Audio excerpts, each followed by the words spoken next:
Olá, amigos, sejam bem-vindos a mais um vídeo do meu canal. Eu sou o Lucas Knipe e a gente tem que fazer aqui um vídeo antes da a gente tirar a nossa sonequinha, etc, porque o Uruguai está se desmontando nessa Copa do Mundo. Até agora a campanha é muito ruim, não conseguiram vitórias nem contra a Arábia Saudita e nem contra Cabo Verde. Amanhã vão ter que fazer um milagre, vão ter que ganhar da Espanha para conseguir uma vaga no mata-mata, porque senão o Bielsa vai conseguir sua segunda eliminação em fase de grupos com uma forte seleção sul-americana. Eu sei que o Uruguai não está no melhor forma deles, muitas lesões, algumas que os jogadores culpam, inclusive o próprio Bielsa, mas a questão é, é um fiasco.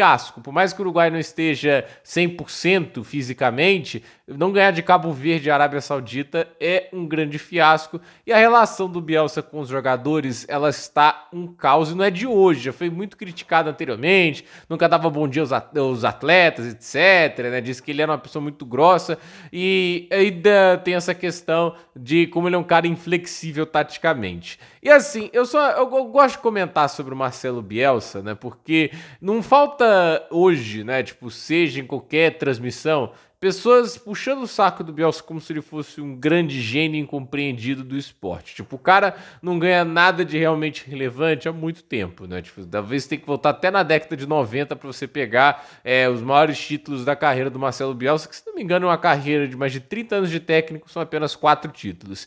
E eles querem vender o Bielsa, mesmo que ele não tenha tido um grande sucesso com títulos, né? Mas ele é o ideólogo que, tipo assim, criou outros grandes nomes. Não existe um Guardiola, se não é um Bielsa. Eu acho um exagero danado. Tipo, o Guardiola bebe da fonte do cruyffismo, ele bebe de outras fontes além do Bielsa. E a questão que a gente coloca é: eles tentam vender o Marcelo Bielsa como se fosse um Vincent van Gogh, né? Pra quem não sabe, Vincent van Gogh foi um pintor holandês, eu acredito que ele era holandês. Ele meio que criou o movimento pós-impressionista, mas isso só aconteceu depois da morte dele. O Van Gogh pintou centenas de quadros na vida dele e nunca foi reconhecido como um grande artista. Muitos faziam piada dele, ele acabou entrando em depressão, arrancou a própria orelha, tentou se matar, só que o tiro que ele deu no peito foi no lugar errado e só foi morrer 2 dias depois. Então, assim, você olha pra vida do Van Gogh, é uma coisa muito triste. É até mais triste pensar que a gente só foi ver a genialidade de todas as obras incríveis dele depois que ele morreu. Tipo, A Noite Estrelada é um dos quadros mais incríveis da história da humanidade, mas ninguém deu valor quando ele estava vivo. Ele pintou esse quadro, deve ter mostrado pra muita gente, ninguém quis dar valor àquilo. Hoje a gente olha, é uma das obras-primas da história da arte, né? E aí a gente olha até os filmes que foram feitos, obras musicais, a música do Don McLean, e assim, eles querem vender como se o Bielsa fosse isso. Ele não conseguiu o sucesso dele em vida, mas o legado é o que mais importa, né? Mas o Bielsa não é Van Gogh, ele é Romero Brito. Ele faz uma arte retroativa. Aquilo que é bonito pro Romero Brito é bonito pra ele e pra pouca gente.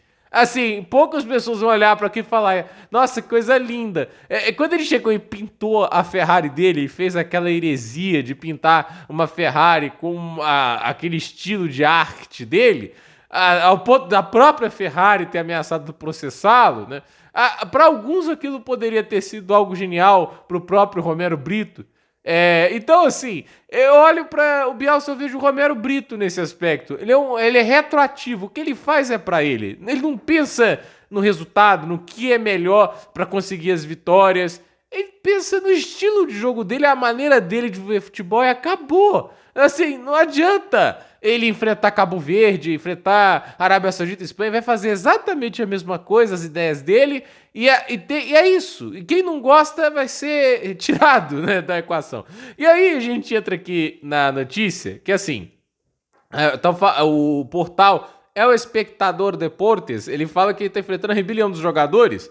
Que assim, o Rocher, que não tá jogando porque ele prefere colocar o Muslera, que tá se arrastando em campo, o Manuel Gatti, o Rodrigo Bentancur e o Frederico Valverde pediram uma reunião com o Bielsa e disseram ao treinador que não aguenta mais o jeito que ele treina a equipe, e por esse motivo alguns atletas chegam lesionados na Copa, né? Tipo, a gente sabe, o próprio Arrascaeta ia pra Copa, mas se machucou em um dos treinos. Os jogadores também pediram ao técnico para jogar contra a Espanha com bloco baixo no contra-ataque, o que faz completo sentido. Tem gente que vai... Eu tô vendo gente criticando as ideias dos jogadores, mas a verdade é, como que Cabo Verde conseguiu machucar mais a Espanha? Nos contra-ataques, porque tem seleções que não vão conseguir assim, jogar propondo o jogo contra a Espanha, né? Ainda mais se você não tiver a organização necessária ou se ceder muitos espaços. O Uruguai, sob o comando do Bielsa, e o Bielsa é o técnico que mais cede espaço no mundo, assim, vai ter muitos problemas e dificuldades se for enfrentar a Espanha de igual para igual, porque não tem como nivelar esse jogo na base da qualidade técnica dos jogadores e principalmente na questão tática, né? O Ruiz de la Fuente também é um técnico melhor. E aí, após as falas dos jogadores, o Bielsa reuniu todo o elenco e falou por cerca de 50 minutos. Ele falou: vocês já quiseram me tirar do comando do time no caso do Luis Soares. Quando aconteceu com o holandês, também estiveram reunidos e quiseram me tirar. Eu montei a carreira de alguns jogadores aqui na seleção, como Cáceres e Max Araújo. Vamos jogar espelhado, em caixas individuais contra a Espanha. Vai dar super certo, né? Coisa que os jogadores gostaram. Eu conheço que trouxe jogadores lesionados para o Mundial, mas esses jogadores foram fiéis a mim, por isso trouxe para o Campeonato do Mundo. Assim, você não traz jogadores lesionados porque eles são fiéis. Tipo, vocês estão lesionados, você tem que preservar eles fisicamente. Você está sendo irresponsável. Tipo, isso não é lealdade. Tipo, eu não sei como é que a gente vai defender um troço desse, né? E alguns jogadores se levantaram, saíram da reunião. O Gimenez tentou conter a situação, mas a maioria dos atletas decidiram ir embora. O Ronald Araujo, zagueiro do Barcelona, que ainda não jogou na Copa, dirigiu as seguintes palavras para Bielsa: Deus queira que passamos de fase, mas ninguém aguenta mais. Então, basicamente, o que a gente tem hoje no Uruguai é uma seleção que, tipo assim, não tem um plano bem definido, os jogadores não confiam no trabalho do técnico, o técnico não se importa com o que os jogadores pensam, ele não tá nem aí pro que os jogadores entendem do esquema dele, etc. Ele não faz o mínimo de esforço para moldar a forma de jogar em detrimento do encaixe dos atletas, como faz o Lionel Scaloni. É assim, porque no final a verdade é essa, o Bielsa é um teórico, né? Tipo, ele é um cara que fica vendendo sonhos. Ele é quase, de certa maneira, o Pablo Marçal. Eu não quero comparar ele a um estelionatário, por isso que eu comparei ele com o Romero Brito. O Romero Brito vende a arte dele, você vê, entende? Você tá ali, se você gosta ou não, é outra história, né? Entende? O Pablo Marçal é um cara que vende mentira, né? Mas o problema do Bielsa é que, assim, pessoas ainda dão cargos a ele desse tipo, né? Tipo, o Uruguai tá jogando fora uma boa geração, uma boa oportunidade de fazer uma grande Copa. O Uruguai foi semifinalista em 2010, entende? Vocês lembram daquela seleção?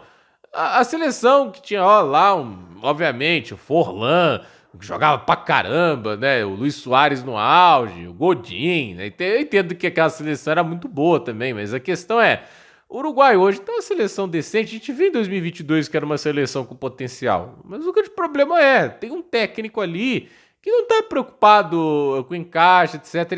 Ele tem a ideia dele, vive no mundo dele e dane-se o resto, entende? E eu acho assim, técnico arrogante. Eu, assim, pensa uma coisa, o cara, ele ganhou o quê na vida dele pra ganhar tanta essa arrogância, né? Tipo, ele ganhou a imagem dele, ele ganhou essa lenda, porque no final é isso. O Bielsa, ele criou uma lenda ao redor dele, do quanto que ele influenciou as pessoas, etc. Mas é igual o Ralf Rangnick, né? Ele influenciou o Jürgen Klopp, ele influenciou boa parte da escola alemã de técnicos, etc. Como técnico, a gente viu o Ralf Rangnick treinar, tipo, assim, a gente não tem luta pra entender os conceitos, as ideias em prática, né? Tipo, não adianta o cara ter um conceito e uma ideia, né? Tipo, revolucionária. A gente vê em campo, o time parece ser treinado pelo Lisca doido. Esse é o ponto que eu coloco aqui. E eu acho que, assim, se um técnico não é capaz de ter uma relação harmoniosa com um grupo, o técnico tem que ser o líder, gente. Ele tem que ser o cara que vai lá, trabalha com as pessoas assim, pensando, tipo, poxa, esses caras têm que sentir confiança, eles têm que se sentir como um grupo, uma família. Isso é a maior lição que o Filipão deu, né? E eu acredito que talvez até muitos programas aí vai ter gente tratando o Bielsa como se fosse uma fonte de conhecimento futebolístico muito maior do que, por exemplo, o Filipão, porque o Filipão sofreu 7-1, mas a carreira do Filipão como técnico é muito maior do que a do Bielsa e merece ser mais reconhecida, porque só do fato dele entender o lado humano, só o fato dele saber montar um grupo unido, já faz ele melhor que o Bielsa, gente. Assim, nenhum clube vai pra frente com esse tipo de ambiente, nenhum clube vai pra frente com um técnico que desrespeita os jogadores e que se acha acima da sabedoria deles, assim, eu entendo mais de vocês do que vocês mesmos entendem de si, entende? Esse tipo de palhaçada, entende? Não é o que o Bielsa quis dizer ali, mas o que eu quero dizer é: